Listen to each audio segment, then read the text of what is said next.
Bienvenidos a este espacio de expansión en ADN 40. Mi nombre es Alberto Bello y soy editor en jefe de Expansión y el día de hoy tenemos dos entrevistas muy relevantes, ambas de temas muy distintos. Llevamos varias semanas todos cubiertos por la ola COVID-19 que casi no nos deja respirar, pero quiero presentarles algo que hicimos en marzo. En marzo, como cada año, la revista Expansión enfocó sus esfuerzos en hacer visible el problema de la desigualdad entre hombres y mujeres, pero lo hacemos nosotros destacando quiénes son las mujeres poderosas. Hacemos una revista especial y para hablar de este tema les presento a tres de nuestras editoras. Buenas tardes, bienvenidos al espacio de Expansión en ADN 40. Soy Mariel Ibarra, editora política de Expansión. Justo antes de entrar a esta contingencia del coronavirus, en México se hablaba de otra emergencia, la necesidad de visibilizar y frenar la violencia contra las mujeres y sobre todo acabar con la desigualdad y la inequidad que en todos los campos hay hacia nosotras. Y justamente para hablar de cómo en las empresas han avanzado las mujeres en puestos de poder, es que tenemos hoy a nuestras editoras de Expansión, Puri Lucena, editora de empresas, y Rosalía Lara, editora de inteligencia. Bienvenidas. Hola, Mariel. Bienvenidas, pues vamos a hablar esta vez de esta extraordinaria portada de Expansión, las 100 mujeres más poderosas de México. Y justamente quisiera que nos contaran, pues, ¿hace cuánto se hace este ranking y cómo ha evolucionado? Rosalía.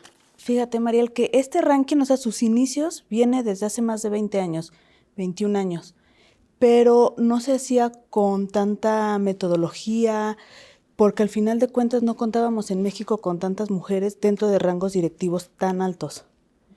Se ha ido mejorando y hace 15 años se lanzó Mujeres Ejecutivas, se llamaba en ese entonces, y hasta 2004 se convierte en Mujeres Poderosas.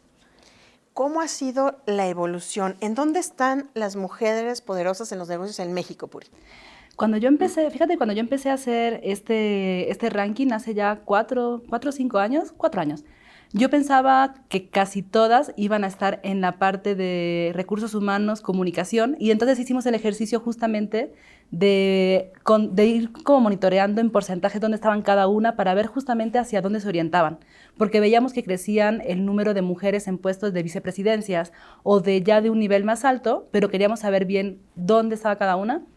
Y sí están en recursos humanos y en mercadotecnia, pero la mayor parte no están ahí. El mayor porcentaje del ranking son mujeres directivas y dueñas de empresa, sobre todo porque por metodología se da más peso ahí. Es evidente que tenemos monitoreadas a quiénes son las que están dirigiendo las empresas, pero hay muchas mujeres en puestos críticos como operaciones, mujeres en puestos de dirección financiera que no son tan comunes, pero poco a poco va habiendo más, y además mujeres en empresas muy importantes en México y en puestos también legales. Sí, se ha avanzado entonces en esto, en que no estamos, también podría ser una estigmatización, digamos, decir, están en ciertos puestos de trabajo que son claves, pero no son de tan toma de decisiones. Y estamos viendo ahora que no, que sí están avanzando y que incluso están siendo dueñas de empresas. Fíjate que justamente sobre la evolución que ha tenido el ranking, pues veíamos que en el 98, el 5% de las directivas de nuestro ranking de las 500 empresas más importantes eran mujeres, solo el 5%.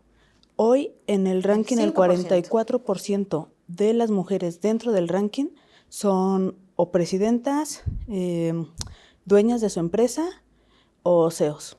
O sea, son un nivel mucho, mucho mayor al que encontrábamos anteriormente. Platíquenme un poco de justamente de los rostros, a quiénes estamos viendo, quiénes son las mujeres con más poder en México. ¿Y cómo las podemos catalogar justamente? ¿Por qué son más poderosas?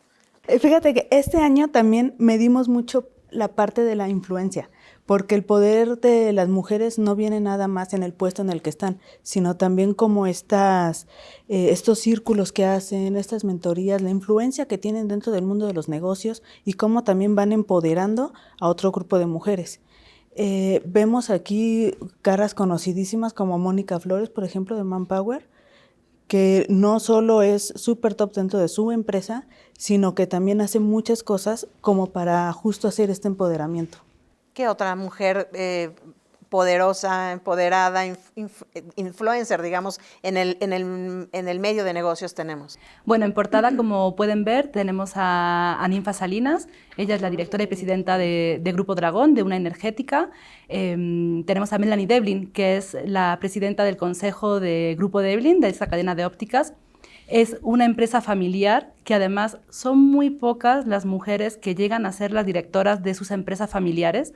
Estábamos viendo que en estudios muy recientes solamente el 9% de las grandes empresas, como por ejemplo Devlin, están dirigidas por una mujer. Y esto es porque en las empresas familiares suele ser muy común que quien herede la empresa sea el hombre. El hombre. Lo tenemos muy visto, ¿no? La mujer va hacia pues, puestos más de fundaciones, filantropía o cosas, digamos, puestos no de tanta exposición. Y en este caso, por ejemplo, Melanie no solamente es la presidenta del grupo, sino además, como decía Rosalía, es una mujer que hace mucho a favor de posicionar o de impulsar el tema de mujeres en empresas, no solamente desde su empresa, sino también desde otros foros, ¿no? Que es algo que queríamos, sobre todo este año, en el que ha habido esta explosión, por fin, ¿no? de llamar la atención sobre cómo está la situación de la mujer. Queríamos justamente llevar mujeres que hagan por otras mujeres, ¿no?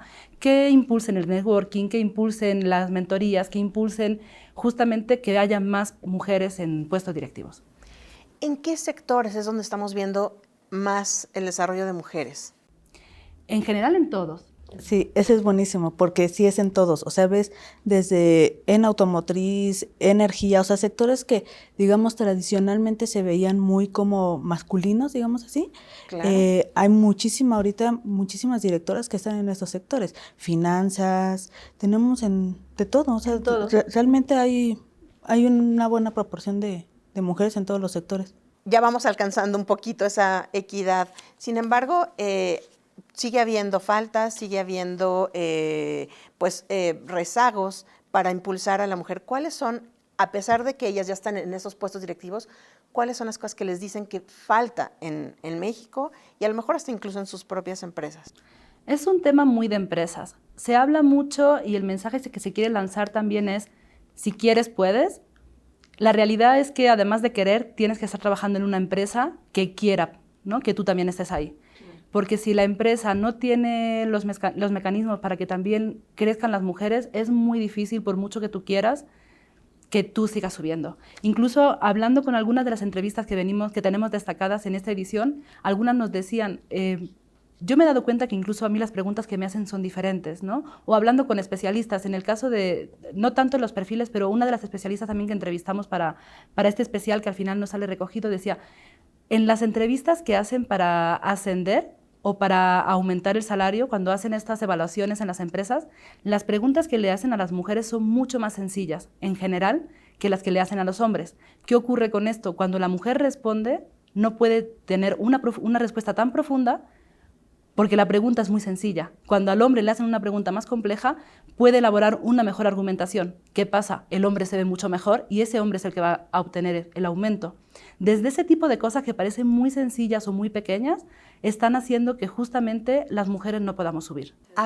¿Habrá todavía empresas, seguramente sí, que todavía en sus test para poder entrar o para poder ascender te pregunten cuál es el equilibrio entre la familia y la empresa, y los hijos y la empresa? ¿Tienes pensado irte a la maternidad?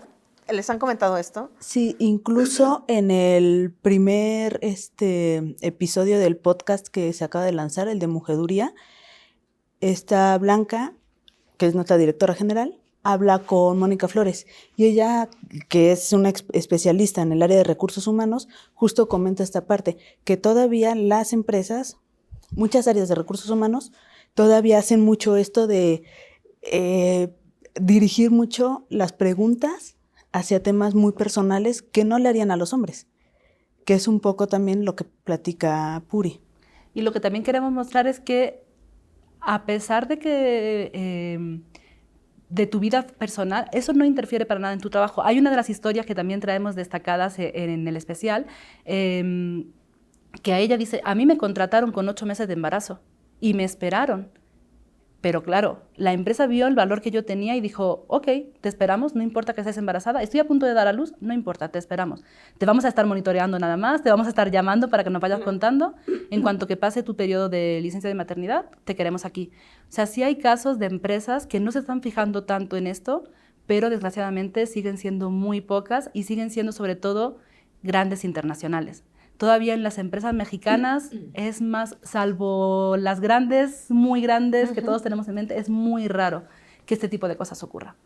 ¿Cómo se podría permear justamente esto? Hablábamos de la emergencia al principio de la emergencia que teníamos justo antes de entrar a esta sanitaria, pero ¿cómo permear justamente a las empresas para que vayan quitándose estas cadenas tradicionales que todavía tienen algunas?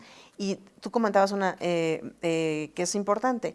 Tenemos en México muchas pymes, tenemos en México muchas empresas familiares, que son a lo mejor donde está este tema de heredarle a los hijos varones pues las franquicias, las empresas. ¿Cómo poder permear justamente con ellos a través de estos grandes corporativos? Ustedes ubican que estén haciendo talleres, cursos. ¿Cómo se está permeando hacia las demás empresas, a las más pequeñas? Hay muchas empresas que ya tienen muchos procesos estandarizados justamente para evitar este tipo de sesgos. Desde la parte de currículum, desde la parte de contratación, ¿no? Con currículum ciegos, en los que no saben bien qué género es, solamente ya en las fases finales ya van viendo, porque son las entrevistas y demás, hasta los procesos de evaluación de desempeño para justamente no tener como estos sesgos por ser mujer o hombre, ¿no? Porque luego también ocurre que parece que como el hombre es el que debe mantener la familia, ellos deben ganar más, hay ya cada vez más empresas que tienen rangos salariales, pero cada vez más empresas sigue siendo un porcentaje muy pequeño. Lo que nos dicen todos los especialistas es que para que esto permee, tiene que ser de arriba. O sea, el CEO debe tener como muy claro que esto debe estar ocurriendo para que justamente de ahí baje a todo. Y, por supuesto, recursos humanos es también muy importante, el área de recursos humanos. Y sobre todo, pues justamente esto, estandarizar mucho y que todos los procesos y todos los protocolos sean por escrito, para que también la gente, los propios trabajadores, sepan que hay ciertas cosas que no se toleran en la empresa. Y una de ellas es la inequidad, ¿no? Entonces, esa parte es muy importante, de que todo el mundo sepa que la empresa está tratando de que no haya diferencias, de que sea una empresa justa, de que no haya inequidades. Parece muy sencillo esta parte del conocimiento, pero esta parte de comunicación poco a poco sí va permeando mucho en la mentalidad de las gerencias, por ejemplo, ¿no? Que también las gerencias medias, donde tienen que ir ascendiendo poco a poco las mujeres. Muy bien. Nosotros esperamos que estas 100 mujeres en algún momento sean 500, 1000, que de verdad que de pronto este ranking pueda ser tan difícil hacer, digo difícil en el sentido porque hay muchísimas mujeres que están ocupando puestos de poder. Pues muchísimas gracias, les agradecemos mucho que nos hayan acompañado. 100 mujeres que sin duda cambian el rumbo del país con sus decisiones diarias. Esta edición completa, así como la edición de abril de Expansión dedicada al COVID-19, están disponibles ya de forma gratuita en Expansión MX porque también nosotros queremos que se quede en casa. Regresando del corte, una conversación entre nuestros expertos en tecnología sobre cómo está afectando el coronavirus al sector de la innovación y la tecnología.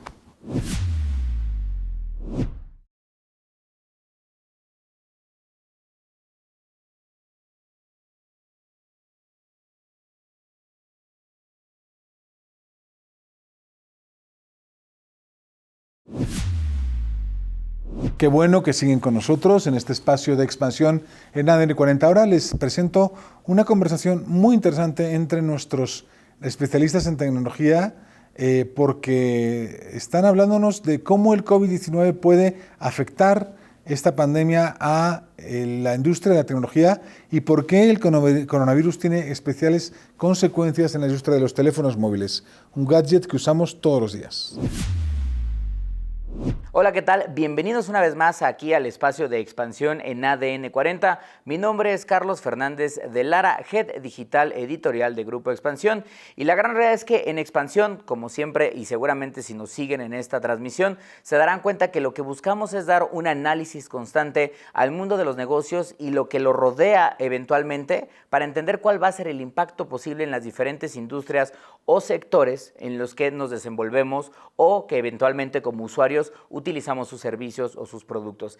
Y sin duda, uno de los sectores más importantes a nivel global por el valor que las empresas tecnológicas, tienen, es evidentemente el sector de la innovación y el desarrollo digital. Cabe mencionar que dentro de las 5 empresas más importantes del planeta, pues prácticamente 4 de ellas son tecnológicas, y estamos hablando de compañías como Microsoft, como Apple, como Alphabet, que forma parte de Google, y evidentemente también como Amazon, sin mencionar a otros grandes conglomerados como Facebook, etcétera, etcétera. Y para hablar un poco del tema y evidentemente aterrizarlo, cuáles probablemente van a ser algunos de los primeros impactos que vamos a ver en esta industria de tecnología, me acompaña la experta de tecnología de Grupo Expansión, Gabriela Chávez, que es editora de tecnología del grupo. Gaby, muchas gracias por acompañarnos. Hola, Carlos, muchas gracias a ti. Pues, ¿cómo estás viendo tú en la cobertura, ahora sí que te diría diaria, a partir de que comenzó toda esta contingencia, la pandemia, los mercados, que tiene que ver con el coronavirus, los pleitos petroleros, evidentemente los mercados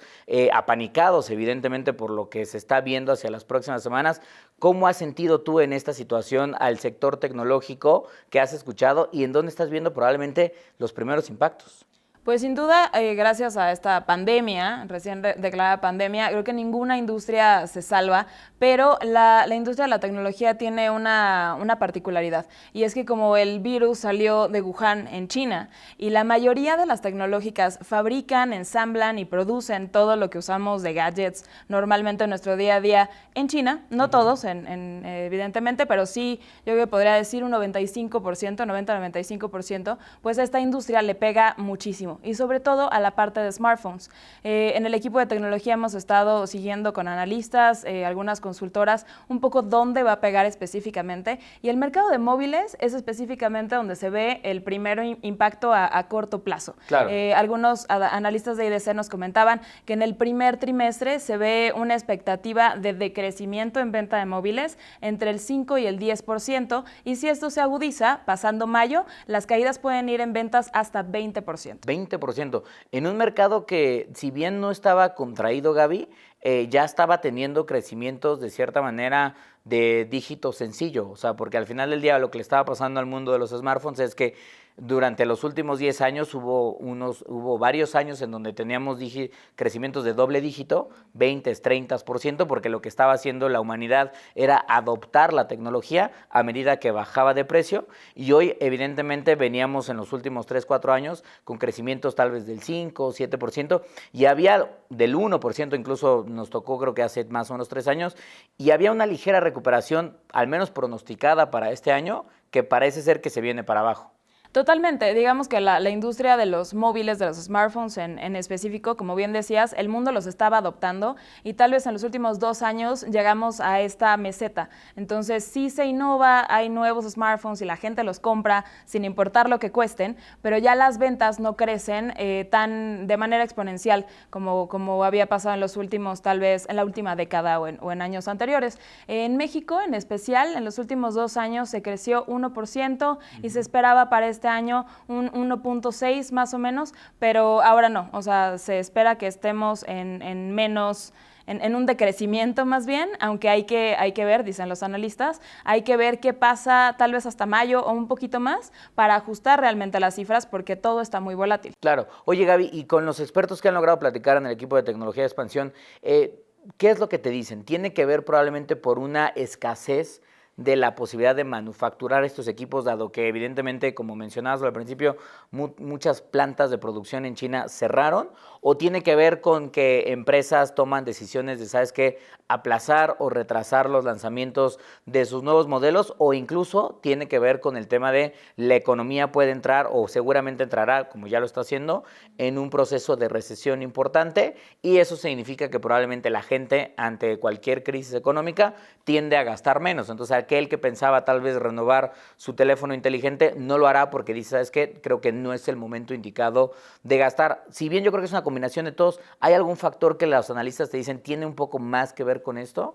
Pues justo yo creo que todos los puntos, y los analistas nos lo han dicho así, todos los puntos que mencionaste suman a que este sector crezca menos, vaya a vender menos. La gente obviamente se va a ir con cautela, no va a gastar en un smartphone de más de 30,000 pesos cuando las prioridades son otras, pero en específico creo que el gran punto que le pega a toda la cadena de suministro de smartphones y de TI en general es que las fábricas que están en China, que como decía son la mayoría de las grandes marcas, están, a lo mejor no están cerrando totalmente, pero sí están a un 50%, 60%. Entonces, a menos de que esta fabricación, esta producción se normalice otra vez al 100%, y de este lado del mundo, el paso de componentes, ya sea de vía aérea o por vía marítima, esté normalizado al 100%, no vamos a tener otra vez una industria sólida y en crecimiento. Totalmente de acuerdo. Y una de las cosas que te quería preguntar también, Gaby, para que el auditorio lo conozca un poco más, es,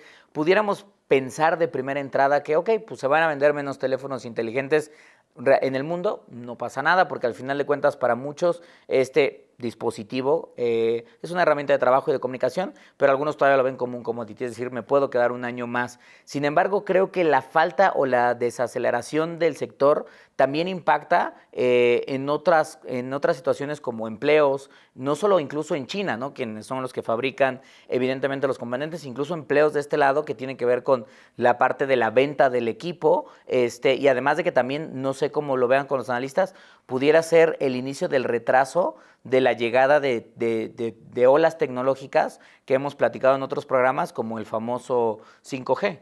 Totalmente, creo que ahí se va a notar mucho en cuanto al despliegue. Por ejemplo, 5G creo que es un gran ejemplo porque platicábamos hace algunas semanas antes de que esto sucediera y se agudizara con gente del IFT y decía que los planes para México, el despliegue de la red, licitación de espectro y demás, estaba previsto para finales de este año y hacia primer semestre de 2021. Esto obviamente se va a retrasar. Si México estaba un poquito atrasado en la tendencia, le va a pegar un poquito más. Y en cuanto al retraso de lanzamientos, por ejemplo, también se ve que le empieza a pegar a las distribuidoras, tanto de carriers como organizadores de eventos, a las mismas filiales de las marcas locales, vayan en toda América Latina, les va a empezar a pegar también porque no va a haber nada que lanzar. Claro, totalmente de acuerdo. Ahora, mencionabas dos cifras o dos porcentajes importantes, uno de ellos el más avanzado, 20%, que suena hasta peligroso.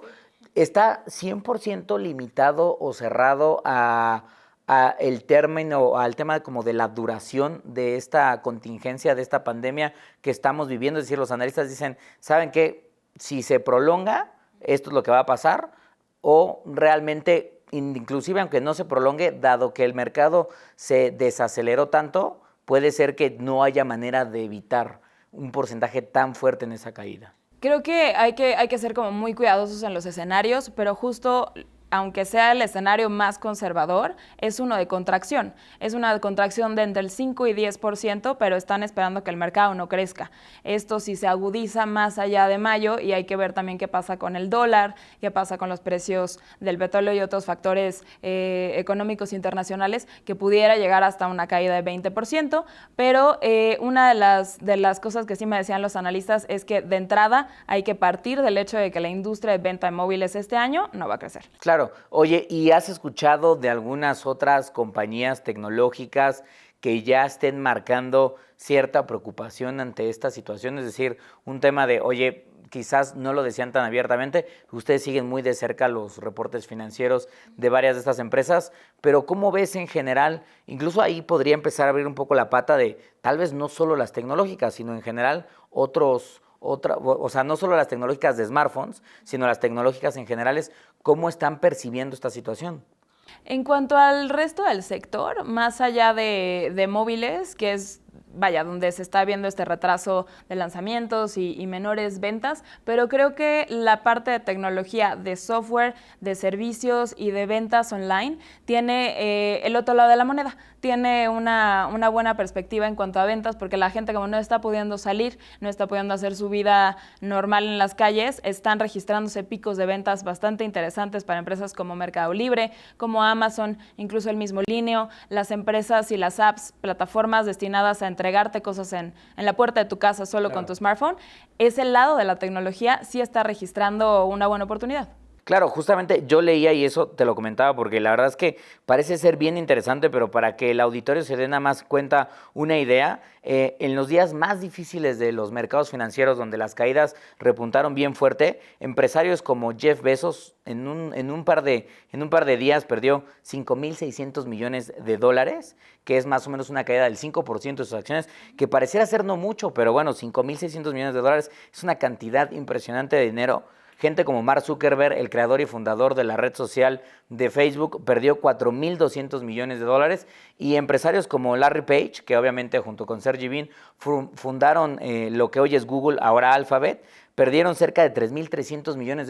Entonces, estamos hablando de un sector que, dado la presencia y el crecimiento que ha tenido en la última década, es uno de los sectores que mayor volumen de dinero mueve. Sí, totalmente. Y estas empresas, vaya, son públicas, entonces podemos ver cómo si cae la acción, tú decías, bueno, 5%, 3%, pero a ese volumen de negocio, eso se traduce en miles de millones de dólares y directamente en la cartera de sus fundadores o directores generales. Perfecto. Pues muchísimas gracias, Gaby, por darnos este análisis bastante completo acerca de cómo está viviendo el sector tecnológico, un poco el impacto alrededor del COVID-19. Yo les agradezco enormemente de que nos hayan acompañado durante estos breves minutos aquí en el espacio de expansión en ADN 40 y los invito a consultar toda la información que generamos constantemente y todos los días en expansión.mx alrededor del mundo de los negocios, las empresas y evidentemente la tecnología. De nuevo les agradezco su tiempo y los saludo y nos vemos en una siguiente emisión.